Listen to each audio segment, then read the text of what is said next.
Hello, everyone. Thank you for joining us for today's Fiber Broadband Association webinar. Today's webinar, Meeting Cybersecurity Requirements for Enhanced E-ACAM and BEAD, presented by Zecorum. I'm David Norris, webinar producer and virtual event operations manager here at FBA. Before we begin, I'd like to go over just a couple of quick housekeeping items to ensure everybody has the best experience. So first and foremost, all of our attendees today, you are in listen-only mode. That said, we will have time for questions at the end. We'll have a Q&A session. And so please ask your questions using the question panel on the side of your screen. You should see a control panel that will open up that questions panel. We also have a handout in there, today's presentation slides, so you should see that. And the presentation today will be available on demand to FBA members through the FBA website. If you are a part of a member company, but you don't have credentials yet on our website, I will drop a link in the chat that will let you go and sign up for those credentials. And so with that, I just want to introduce today's topic and of course our speakers. So broadband operators who will be receiving funds from Enhanced E-ACAM or BEAD programs, they're going to be required to have a cybersecurity plan in place that reflects the NIST Cybersecurity Framework. Today, we're joined by Rick Uzzi, Vice President of Zecorum, and Owner and Operations Manager of Security Forum UNS, Travis Abrams. They will be discussing the core components of the NIST framework, including the internal policies operators need to have in place to reduce any vulnerabilities and threats, and the technologies needed to successfully detect and protect against cybersecurity attacks. Rick Uzzi has worked in the internet industry since the early days of dial-up and witnessed firsthand the progression of technology from 28.8 modems, I remember those days, to the multi-gig broadband speeds that we see today. As mentioned, he's currently Vice President at Zecorum, a provider of managed services and support for broadband operators. Rick also hosts a regular live stream called Broadband Deployment News on the Zecorum's YouTube channel, so I encourage you to check that out. And like I said, we're also joined by Travis Abrams today. Travis has over 2 decades of experience in the cybersecurity industry, including the development of security operations programs for global enterprises. He is an expert on the practices and technologies that must be implemented in a cybersecurity plan that reflects the NIST Cybersecurity Framework. Travis is currently owner and director of operations at the security firm UNS. And now I will go ahead and hand things off to Rick Uzzi to get us started. Rick? Thanks, David, so much. Thanks for hosting us today, and thanks everybody for attending. I appreciate it. And this is an important topic. Obviously, it's important for you to have cybersecurity in place just in general, but if you are going to be looking at getting funds, as David mentioned, from E-ACAM, or if you're planning on applying for funds from BEAD, then you are going to have something in place. But again, it's just good for your business. So that's just something to be aware of. So I wanted to briefly tell you who we are. I don't want to take a lot of time because I know we want to get into, we want this to be educational, want to get into a lot of information for you on what you need to be doing. But just kind of a summary of who we are. You can see here again, we've been in this business providing managed services to internet providers since the dial-up days, and I've watched that change. It's been interesting, but you can see here everything that we do from device provisioning and hardware sales, end user support, subscriber support for voice, data, video, managed services like cybersecurity. So we can help you as you listen to this. We can help you with a lot of the things that you're going to need to know, as well as some of the technology that you need. So just keep that in mind. And we work with our partner UNS, Travis. So we can help you with that as well. So we also do have something that you can download. This is a solutions brief that kind of summarizes a lot of what Travis is going to be talking about today as far as what you need to have in place for BEAD and E-ACAM. So feel free to check that out. That's in the chat.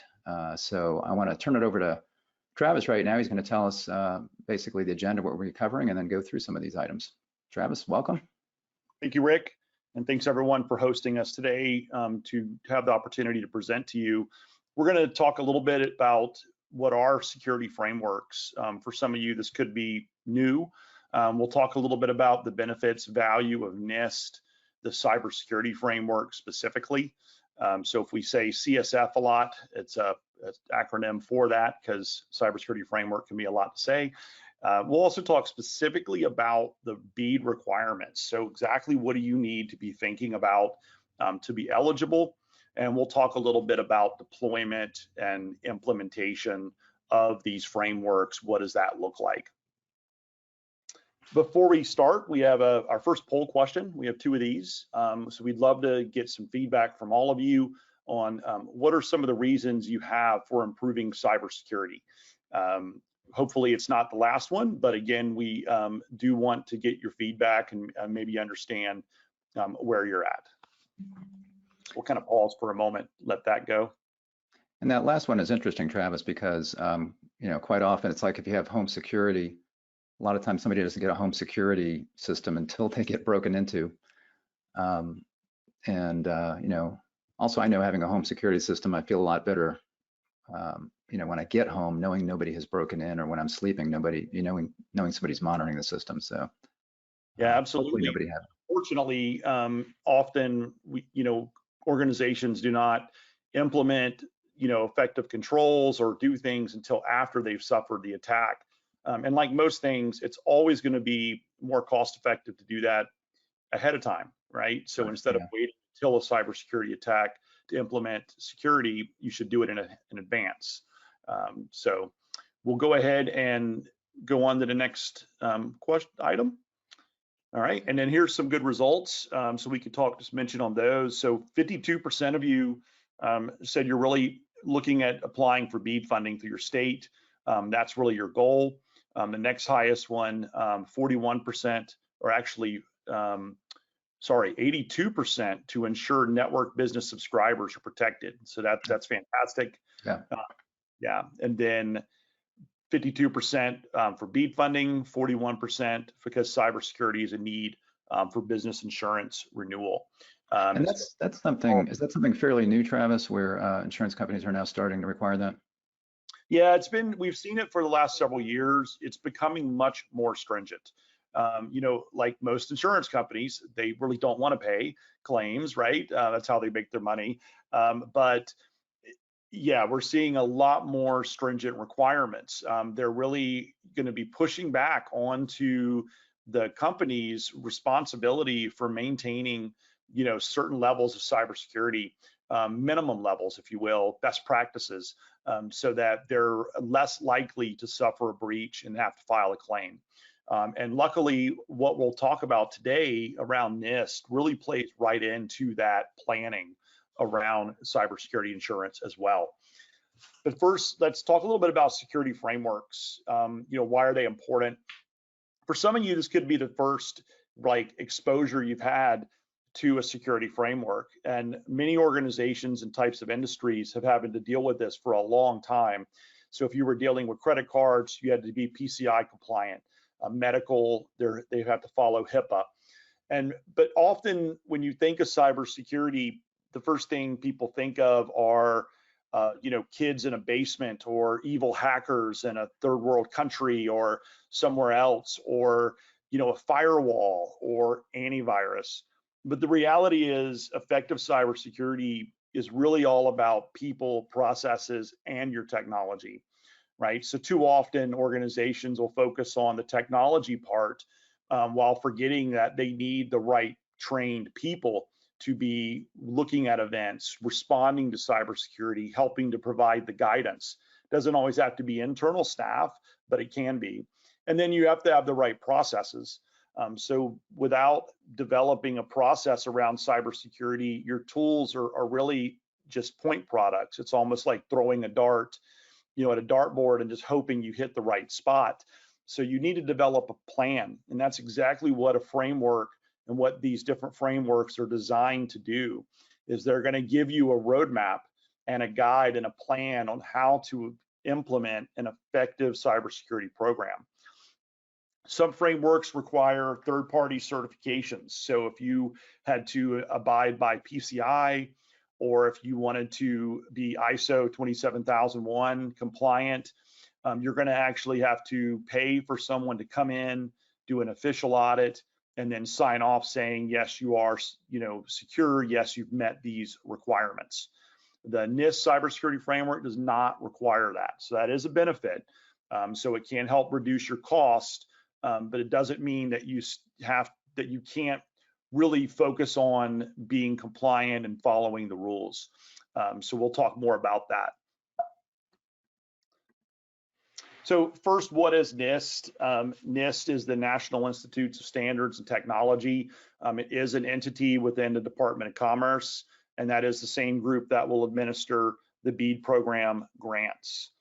The goal behind the CSF framework is to really set a guideline. It's a roadmap, help you develop and understand what are the best practices, what are the standards, what should you be doing to improve your cybersecurity risk management process.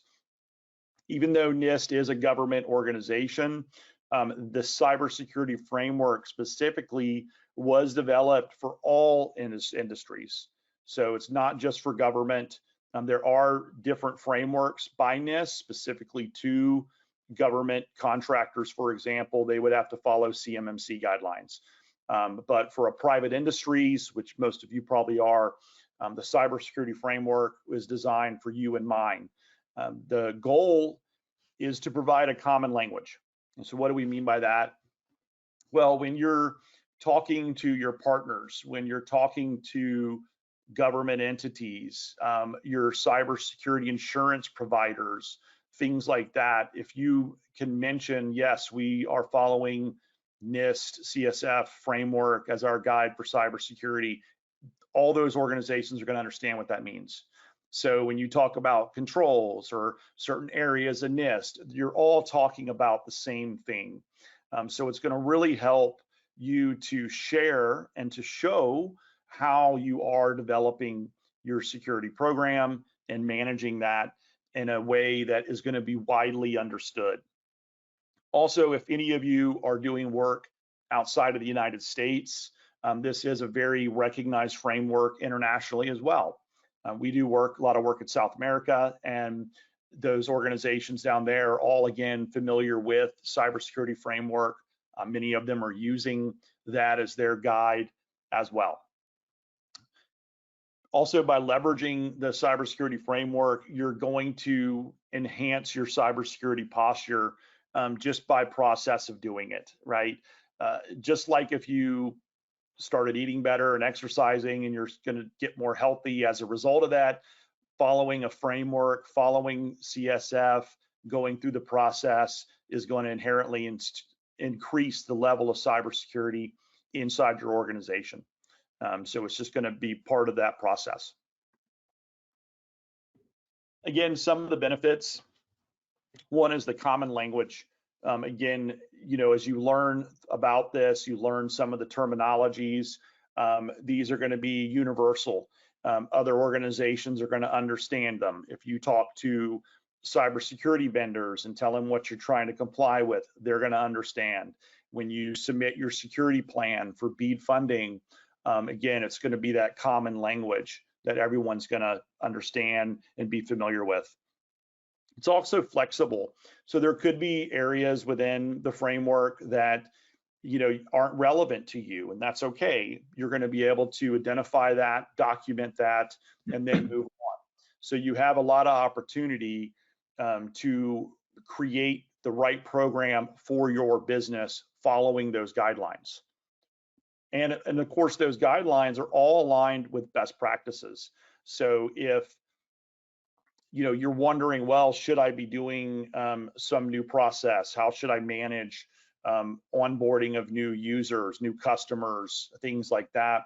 You're going to have a best practice outlined that's going to allow you to follow that. You can follow that, and other people will then recognize that. So if you had to be compliant to another framework, some customers of ours may have to comply with different standards because they may be doing work with the federal government, or they're operating in a state where that state also has security requirements.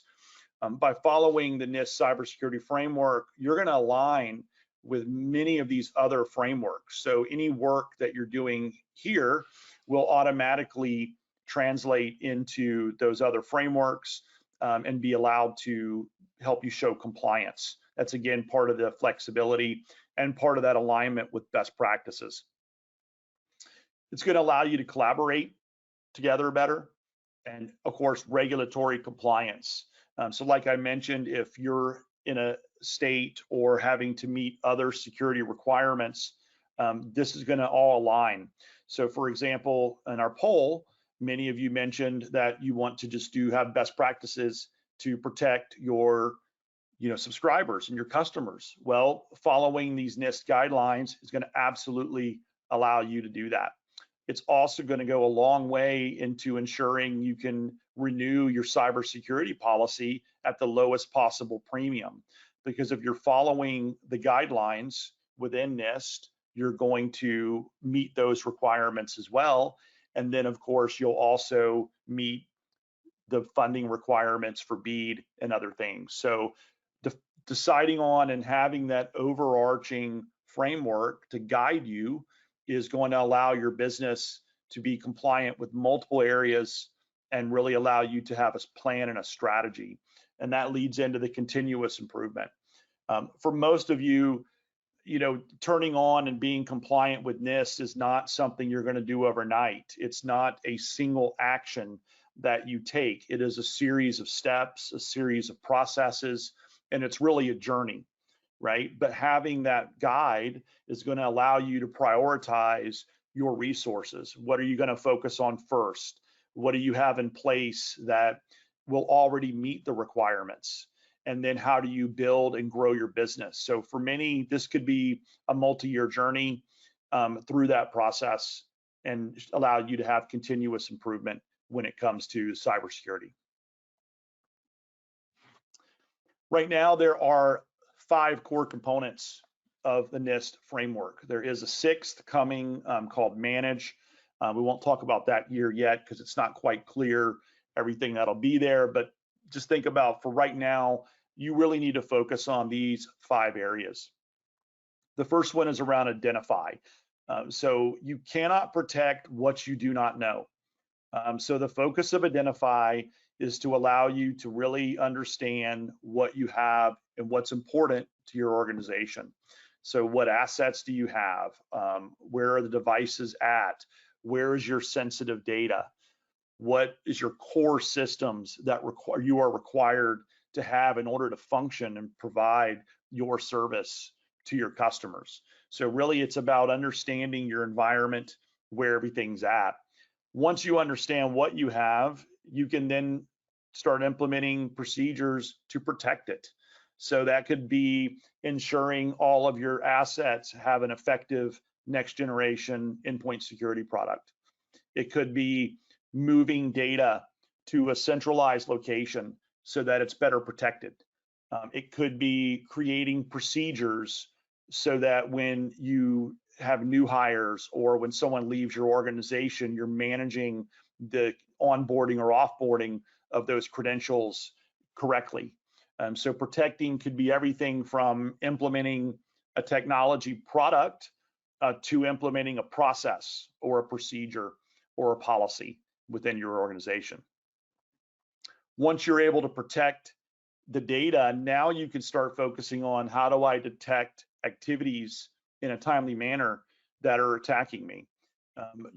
Keep in mind, there will be security incidents. It doesn't matter how much protection you implement, you will still have detections that need to be looked at, need to be responded to. So if your environment is being attacked at 3 a.m. in the morning, who is looking at that, right? How do you know that that's happening if it's serious enough and respond to that quickly? And that's the next phase, is responding. So once you have an effective method to be alerted and detect attacks or issues in your environment, now you have to have a way to respond to that. That could be everything from disabling a user account to isolating a computer that could be infected. It just depends on the nature of the event. And again, I want to stress that true cybersecurity does not stop at the protect phase, right? Too often organizations will implement a technology and then say, well, we're done. Like we implemented security, right? We have a endpoint security, we have EDR, or we have a firewall. We're done. And it's not the case. You have to assume and plan for the fact that there will be a breach, something will happen. If you look at some of the highest profile attacks that we've seen, Colonial Pipeline a year or so ago, earlier this year, the casinos in Las Vegas, these are organizations that spend, tens of millions, could be hundreds of millions of dollars on cybersecurity, and they're still being impacted. So you can't just assume you won't get attacked or you're done once you implement a product. You have to have plans on how do you respond to those attacks, and then importantly, how do you recover, right? Recovery could be everything from having secure backups and ensuring that you can restore data and restore systems if needed. If you're not testing restoration, that's a problem. You need to make sure you're testing that regularly. It could be failing over to a redundant data center or redundant systems. It could mean bringing in a third party for forensics, or simply wiping a machine because maybe a user clicked the link and you're concerned that machine is infected. So you isolate it and then you re-image it. So these again are the main areas. Now within each of these core components of NIST, there is separate controls, if you will, right? So each one of these will have additional items that we'll talk, and we'll talk a little bit more about that. But first, for our second poll question, we'd love to get an idea of what in-house resources do you have that can help you implement your cybersecurity plan.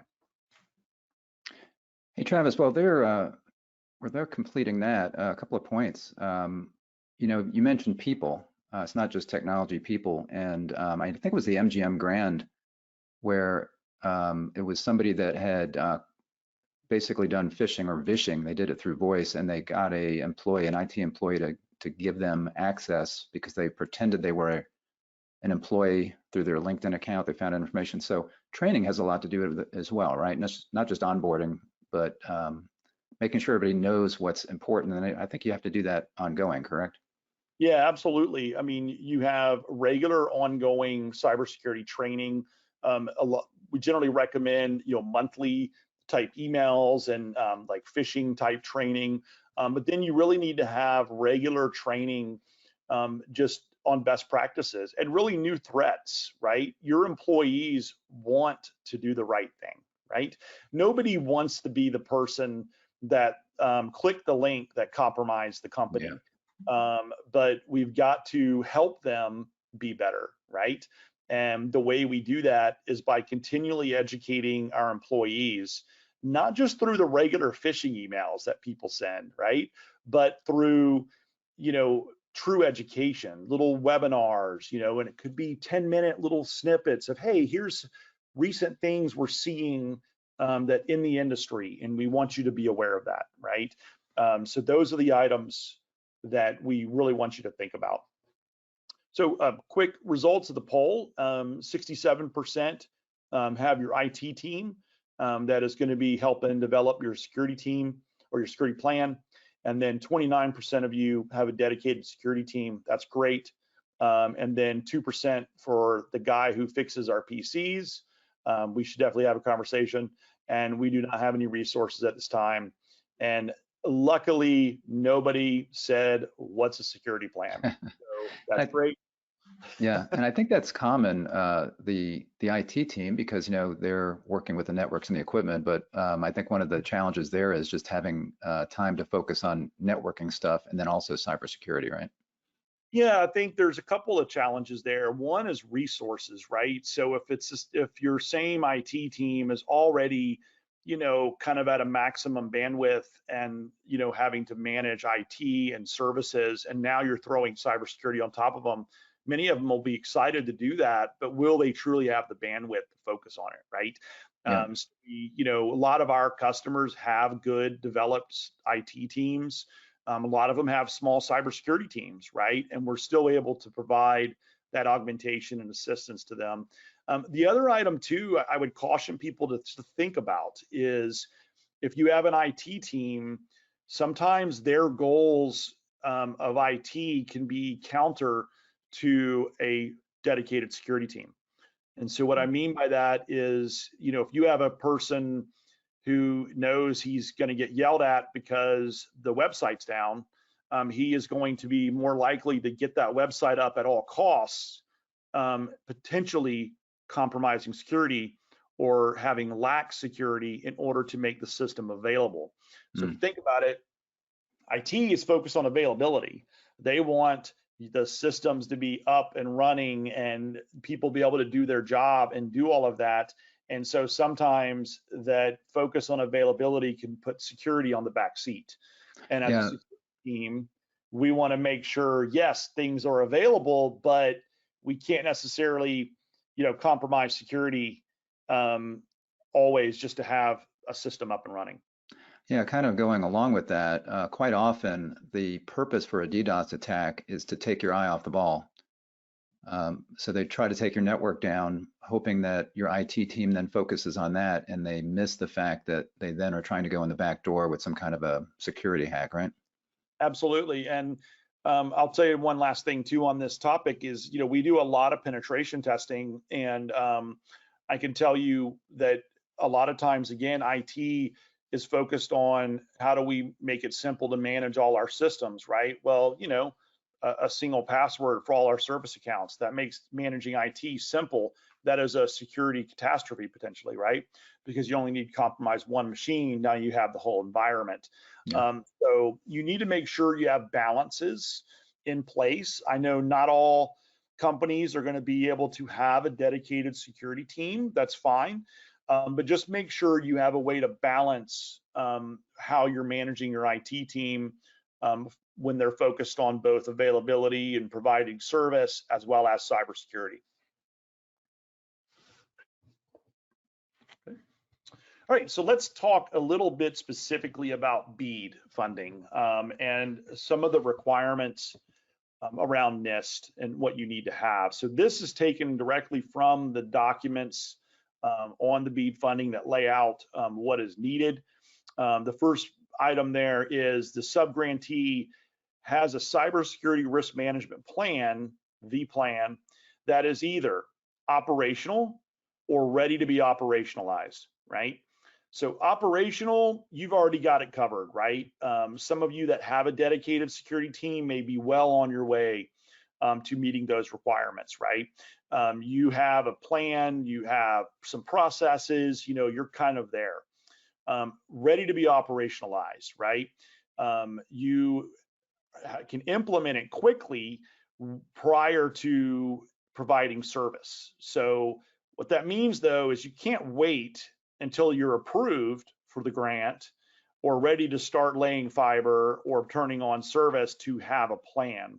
So what we recommend for that second item there is you need to start at least with an initial audit and start understanding what you need to put in place. And that would generally start with a gap assessment, comparing what you currently have against the NIST framework.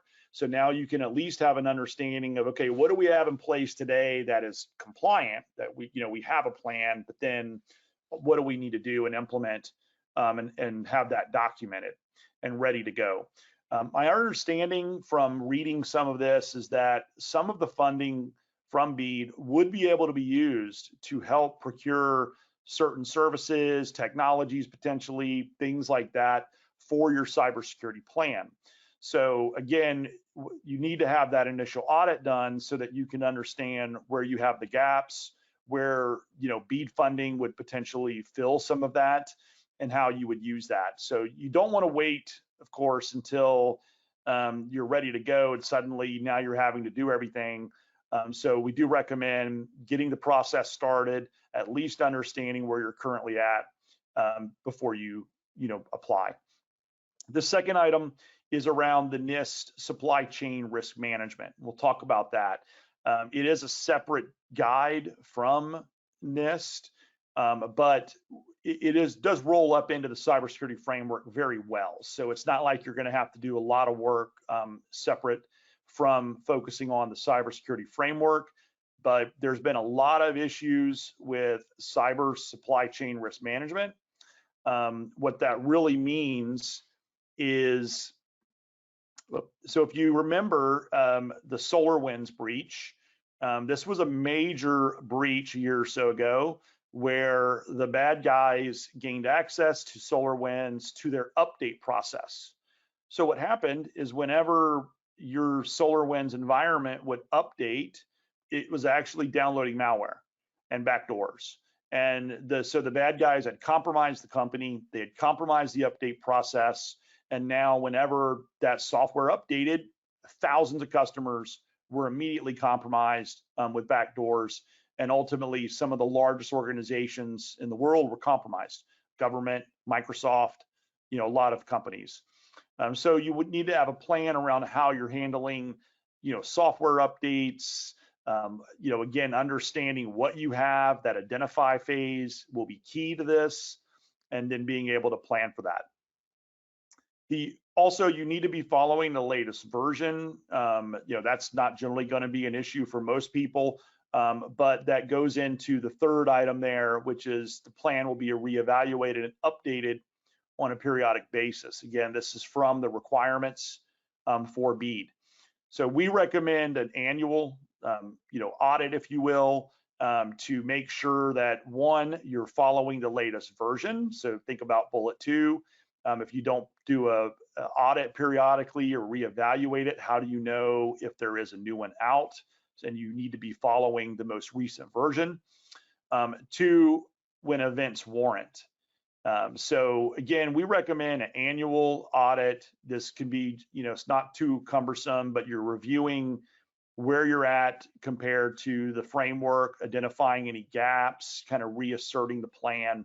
And then events warrant is a little vague, but we generally would say if there are major changes to your business, you acquire a new company, you're replacing a lot of hardware or equipment, then it would make sense to perform an audit at least against those areas, right? So if you're acquiring a new company, you may want to perform a NIST assessment against that company, identify where their gaps are, and then how you're going to, integrate that into your system. And then this for a other one would be if you're changing out a lot of network equipment, you can do a smaller scope audit against that environment just to make sure. The last requirement here for BEAD is that the plan will be submitted, right, prior to the allocation of funds. So again, going back to, you don't want to wait until, the last minute to try to suddenly put a plan in place. You need to be ahead of this, at least ready to operationalize it, but you have to submit that plan. Also, if there are substantive changes to your plan, so think about new business acquisition, something of that nature, then you need to submit it within 30 days. And the last one is you have to have that plan available upon request. Now, they're not saying that they're going to audit everyone every year. You may not ever get that email, but if you do get that request and they say, hey, please send us your cybersecurity plan, you want to be able to send that quickly and not go, oh no, right? I don't even know last time I looked at that, where is it, right? So you want to have that plan ready to go, ready to submit if needed when it's requested. And for those that qualified for E-ACAM, I believe they have to have it ready January 2nd. So I know that's a quick turn on that, right? Yeah, it is. And we've seen a lot of people, we're hoping there'll be an extension to that because a lot of people are not even started. But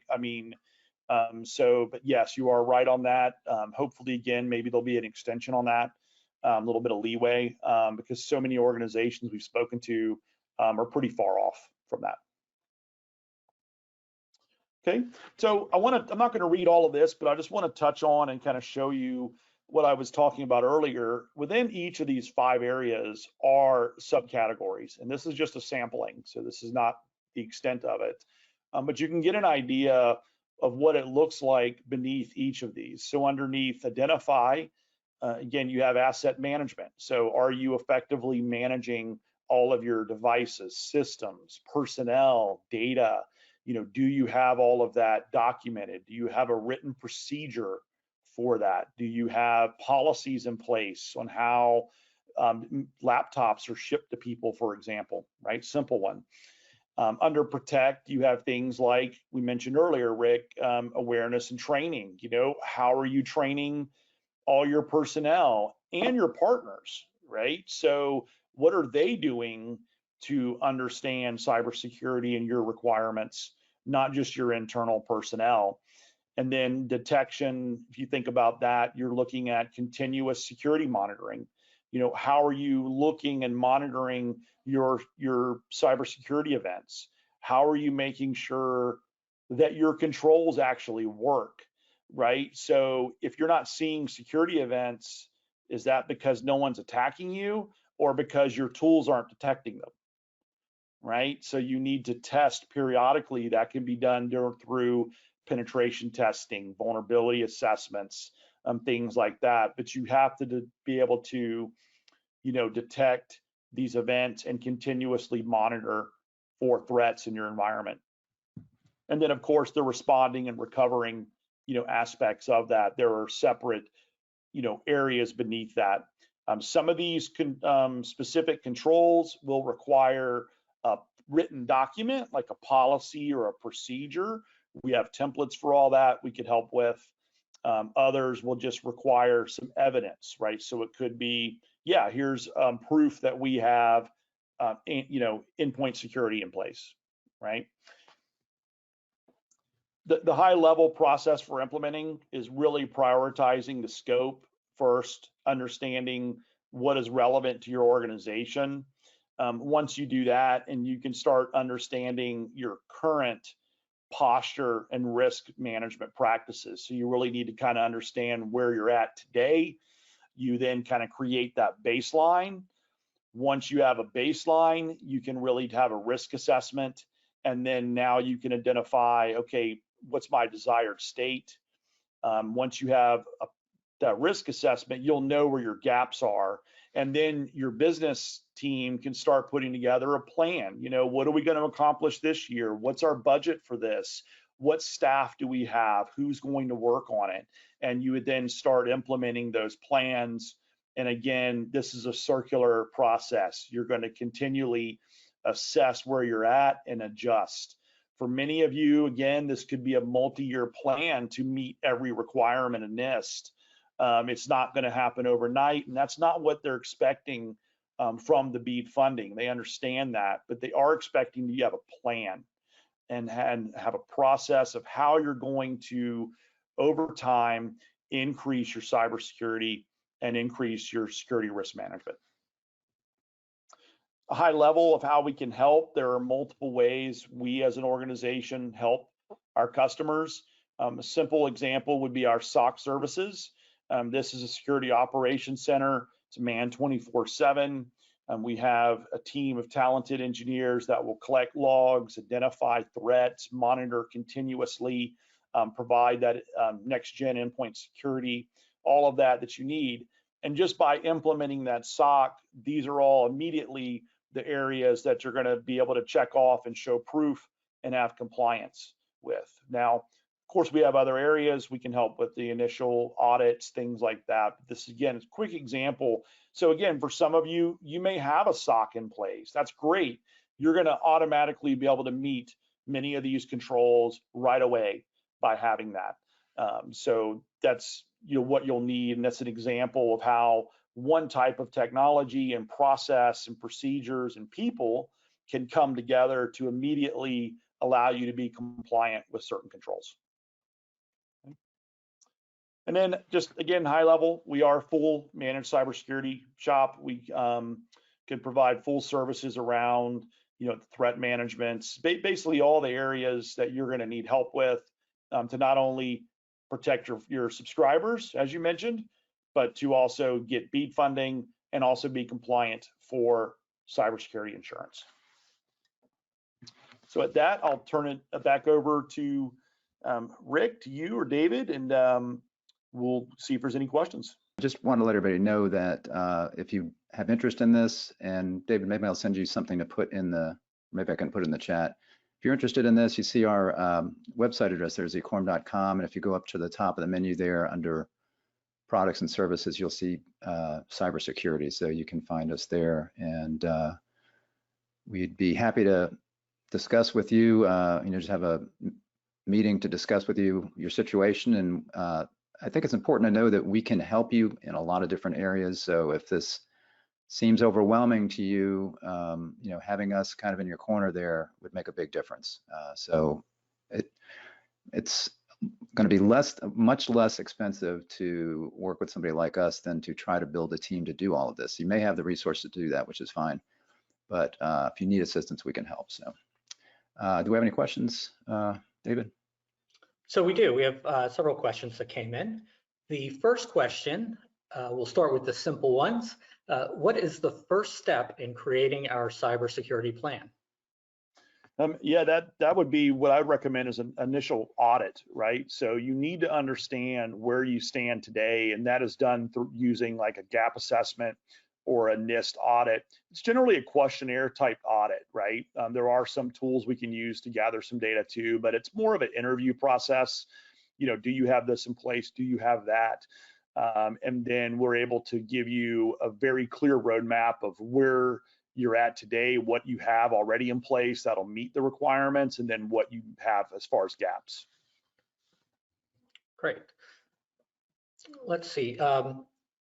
Do I need to replace the current technologies I have in place if I use your managed cybersecurity solution? Generally, no. We have two options. We have a co-managed solutions where we can generally manage most products and technologies that a customer may already have in place. But then we also can provide it as a service. So you have two options there. We certainly don't want you to rip out and lose any value you have from current technologies if they're doing their job and they're in place. So we can always help with that. Great. And somebody else is asking, can you work with other third-party vendors that we use? Yes, and we have this situation where a company may already have, say, someone that's providing certain services or technology services. So yes, the answer is we can definitely work with them. We would help gather information from them to be part of the NIST audit, again, to help you have that roadmap. So yes. Great. And we have a couple of questions here that are about other programs. The first, somebody's asking if the Cybersecurity Framework includes the Communications Assistance for Law Enforcement Act. I'm not 100% sure about that one. Yeah, I can address that. So I think they're talking about CALIA.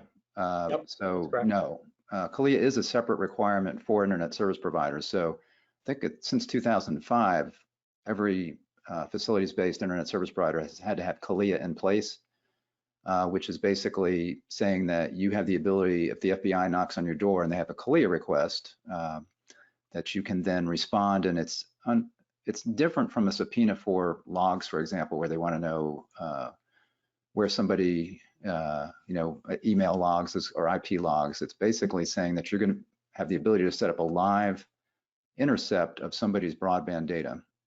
So you do need to have a plan in for that as well. It's called a System Security and Integrity Plan. And actually, as of June, I believe this year, you have to file that online. Back when this all started back in 2005 and service providers were trying to get this together, they went ahead and filled out a paper form and they sent it to the FCC, and the FCC stuck it in a drawer somewhere. Well, now there's a online system where you have to go file that online. So you have to make sure you have that done, because it's a little bit easier now for them to see who has completed their form. Everything's online. And CALIA, again, you just need to have the system in place to be able to do this live intercept. Now, that's not easy to do, and it doesn't happen that often, but it does happen. So I do want to mention, you go to our site and look for CALIA. We are what would be called a trusted third party, meaning that we can do that for you, so that if you do happen to get a CALIA request, we can send you the probe and help you put it in the network, and we work with the FBI or whoever the law enforcement agency is that is requesting that information to get that in the format that they need it. so that you then are covered. And if you get a request and you're unable to respond, it's like $10,000 a day fine. So you need to look up CALIA and make sure that you're in compliance with that. That's very important. Separate thing though. That's great, and it's great that you have some resources for that as well. A little bit along that vein, I guess, somebody is asking, NIST is required for BEAD and for E-ACAM funding, but what about future programs like Reconnect 5? Do you believe that it's likely that most grant programs and support programs going forward are moving to NIST?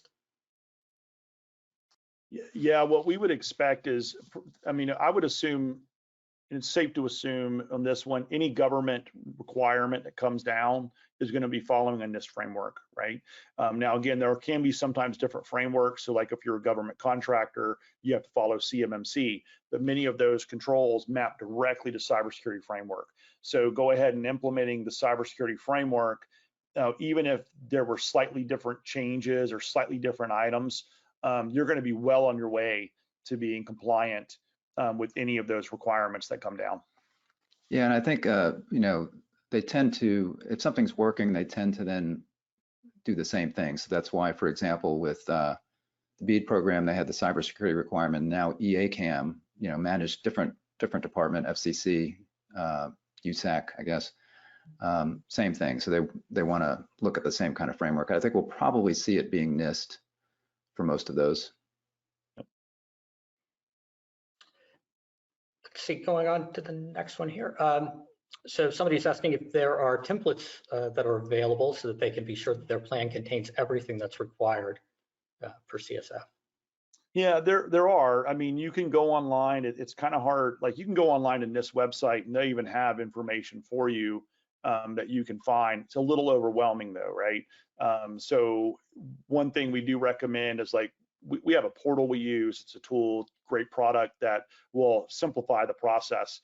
So now when it comes to policy templates, they're not as good out there, right? So there are some out there. They generally do cost. You have to purchase those, separate, and then they'll be in a framework or a layout that you'll be able to use to write your policies, procedures. We do provide that too as part of our, service. So you don't have to have that separately. But again, start with the audit first. That'll help you identify which ones do you even need, right, that you have to change. Okay. And I was also, something I was going to bring up earlier, you were talking about how these things can happen in the middle of the night, and quite often they do, because they know that people are maybe not watching at that point. So that's very important because, as you mentioned, something is going to happen, and you want to have the technology in place to be able to detect that. But then you also need the people there, as you said, watching that and taking action as quickly as possible, because, correct me if I'm wrong, but somebody can get in a system and they can get access to something and it might not be that harmful at that point, but as time goes on is where it really becomes an issue, correct? Yeah, absolutely. Most breaches, are not detected for many, many months, right? So an attacker can gain initial access and they can then pivot, and enhance that access before they actually take action. So someone could have access to your network for 30 days before they actually say initiate a ransomware attack or exfiltrate data. So again, being able to detect that activity as high and as in the chain and as soon as possible is critical. And one other thing just to be aware of is, in the beginning when people were doing these ransomware attacks, for example, what they were asking for or what they were saying is, if you pay us the money, then we'll give you your data back, right? You won't lose all your data, but people started backing up their data, which is always good to do. So now they've got a backup of the data and they think they're safe, but really now what ransomware companies, a lot of times what they're doing, ransomware people, what they're doing is saying, we will publish all of that data. And that's not a good thing, especially if it's customer data, that you've got that happening. Yeah, I expect, and this is just the world according to me, but I think what you're going to see happening is less of the ransomware guys encrypting your systems, because the controls are getting better, people are better able to restore systems, and more about just exfiltrating your data, right? If you think about it, it's much easier for them, right? If I just copy all your data out, store it somewhere, and then say, pay me or I'm going to release it, why go through all the problem of encrypting all the systems and taking all that over. So I think you're going to actually see a trend and somewhat of a change where they're going to focus more on that, right? And now that can be big issues. Not only is it a brand, issue, but there can be fines, there can be loss of customers. I mean, all kinds of issues around, them exfiltrating data and then releasing it. So we have another one. This is specific to enhanced ACAM reporting. It says, does the reporting require that all parts of the plan are complete, or can we state in detail what our plan is for getting this done? And they list, pen testing as an example. Yeah, so from the way we're seeing it and our understanding is, again, yes, you don't have to have every aspect of the framework compliant, but you have to have a plan. So yes, if you're saying, look, we have this in place, here's our plan, we're going to say have a pen test in Q1 of next year, that's kind of going to be our new model, things like that, that should satisfy the requirements. Now, they're going to come back potentially, and ask, okay, well, show us that pen test report you had from Q1, right? So you need to execute on it, right? But yes, if you have that plan in place and you can show that and that's kind of documented, and that should be fine. Okay. We have a question here. Somebody's asking, what is the regulatory agency that is collecting and monitoring the cyber security risk management plans? And then they have a follow-up. When it's required, is the same regulatory agency that's collecting the cybersecurity risk management plans the ones that who will audit the plans? So let me pull that up because we actually mentioned that. Let me see if I actually had the plan. I need to give you sharing back here. It's okay. Yeah, it's the NTIA. So basically, the eligible entity must provide the plan upon NTIA's request. Right. So now whether that's going to be a full audit is still a little unsure, right? I mean, this is still a little new, it's a little vague. Whether they're going to send someone in, for example, and sit down and audit you, we just don't know that.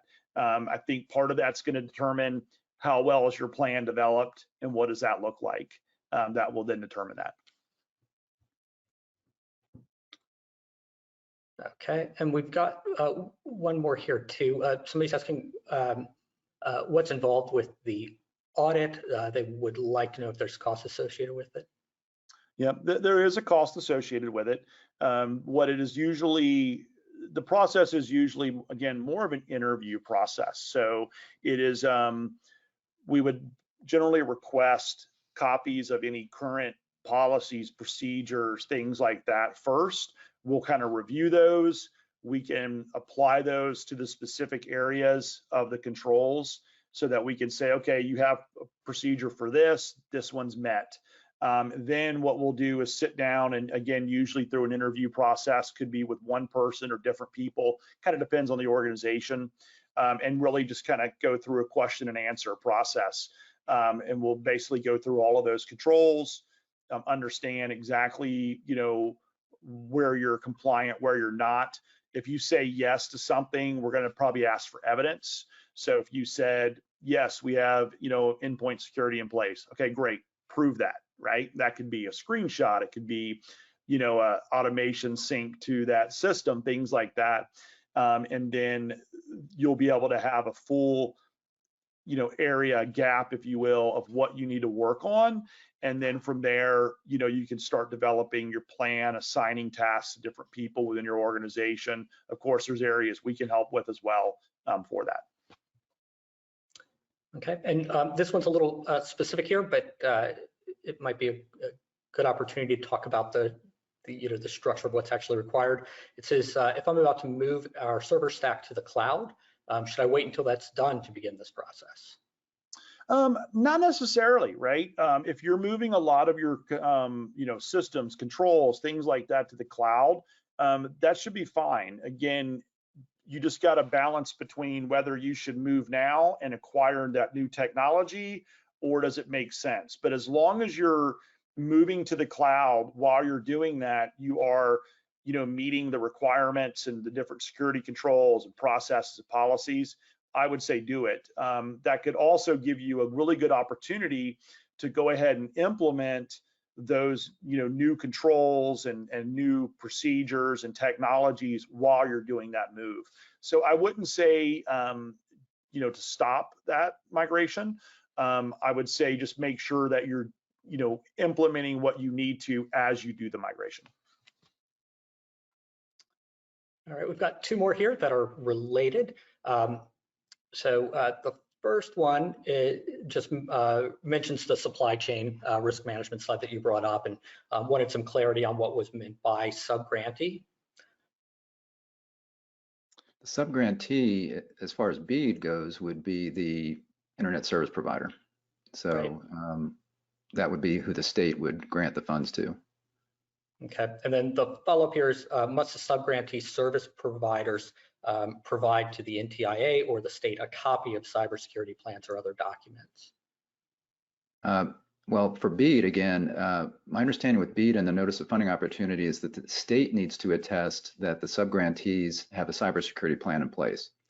So I believe you'd be providing that to the state, and then the state would attest that that plan is in place. And then again, at some point, I think there would be some kind of audit of that required. I don't know if the NTIA will tell the state they need to do that, or if the NTIA will do that. I don't think that's clear. Got it. Well, I believe that's all the questions that we've received so far. I have one for Travis. I've never asked him, so I'm going to put him on the spot here. So there was an announcement this past week, actually just a couple of days ago. IBM has reached kind of a new threshold with quantum computing, and then we've got AI that's kind of in the news everywhere. What do you think about that? And do you expect to see even more sophisticated and maybe really scary attacks based on that kind of technology? Yeah, absolutely. I mean, most of the current cybersecurity products, like the next gen products, are all implementing some level of machine learning and things like that, right? And we're all familiar with ChatGPT and the ability, and the one thing to remember with like ChatGPT and all this is, how did it learn everything it knows? Well, a lot of it's learning off your data, right? And there have been specific issues of companies' data that have been exposed, and that's what these AI models were training on, right? So there's definitely an issue for that. We're also seeing ChatGPT type products that the bad guys are using, right? So imagine if I'm a bad guy, I can just say, write me code that will exploit this new vulnerability, and in 45 seconds, I now have a script that can exploit the vulnerability. That's scary, right? We also saw when ChatGPT came out some real world tests where people were writing code that would evade all known endpoint security, and they were using ChatGPT to write that software. So just like AI is going to change the game and make us more efficient, and things like ChatGPT can allow developers to write code faster. Like there was just an IBM commercial I saw 2 days ago exactly for that, where they were using their Watson product to help developers write code faster, right? The bad guys are going to do the exact same thing, right? So it's going to enhance us, and it's going to enhance them. Mm-hmm. Spy versus cop kind of thing, yeah. Yep. All right, well, I think we're just about out of time, but I just want to once again thank everybody for joining us today. We really appreciate you taking the time, and I especially want to thank Travis and Rick, of course, for helping us navigate the NIST Security Framework and helping us meet those the E-ACAM and BEAD requirements. So just a couple of quick announcements here before we go. We have our regional Fiber Connect workshops coming up here soon. We just announced them. We've got the first one happening in February. So please go out to our website and look at those. If we're in your area, we'd love to see you there. So please join us. And just a couple more things. We also just released the final version of our BEAD playbook. So check out that playbook now on the FBA website. And last but not least, I always like to plug our other webinars. Every Wednesday morning, we have our Fiber for Breakfast series hosted by our CEO here at FBA, Gary Bolton. So definitely join us for that as well. And thank you all again. We appreciate everybody's time. And with that, have a great day. Thanks. Thanks, everyone. Bye.